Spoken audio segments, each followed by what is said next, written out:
நல்ல நிலைக்கு போட்டுன்னு சொல்லி நீங்கள் உயர்த்தி விட்டீங்கல்ல, எங்கெங்கே நன்மையை கொடுத்தாங்க? அவங்க ஏறணுன்னே படியில் இருக்கிறவங்கள ஒரு ஏற்றி படியோடு சேர்த்து தள்ளி விட்டாங்க. ஏணி படியோடு சேர்த்து தான் தள்ளி விட்டாங்க.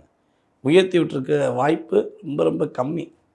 அப்படியே மகராசி என்பவர்களை உயர்த்தி விட்டவங்கன்னு ஒருத்தவங்க இருந்தாங்க, இல்லை ஒரு 5 பேர் இருக்காங்கன்னா, அவர்கள் அனைவருமே தன்னுடைய சுயநலத்துக்காக உங்களை பயன்படுத்தி கொண்டு அப்படியே உயர்த்தி விட்டுருப்பாங்க. இதுதான் கேஷுவலாக ஒரு 70% நடந்திருக்கும்.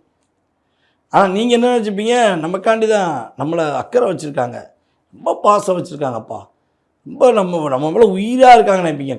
ஒன்றுக்கு அழுதையும் கிடையாது.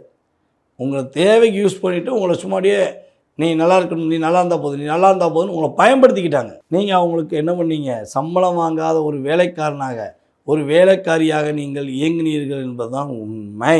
அதே போல் இப்போ உள்ள சூழ்நிலையில் இந்த சனி வக்கர பேச்சுக்காங்கல்ல, இப்படிலாம் உங்களை பயன்படுத்துகிற அத்தனை பேருக்கு ஒரு பாடம் புகட்ட போகிறீங்க. உங்களை கஷ்டப்படுத்துகிற, உங்களை ஏமாத்துன, உங்களை துன்பப்படுத்துகிற அத்தனை பேருக்கு ஒரு பாடத்தை நீங்கள் கொடுக்கலீங்களோ, நீங்கள் கொடுக்கீங்களோ இல்லையோ, நம்ம சனி பகவான் கொடுத்துருவாருங்க.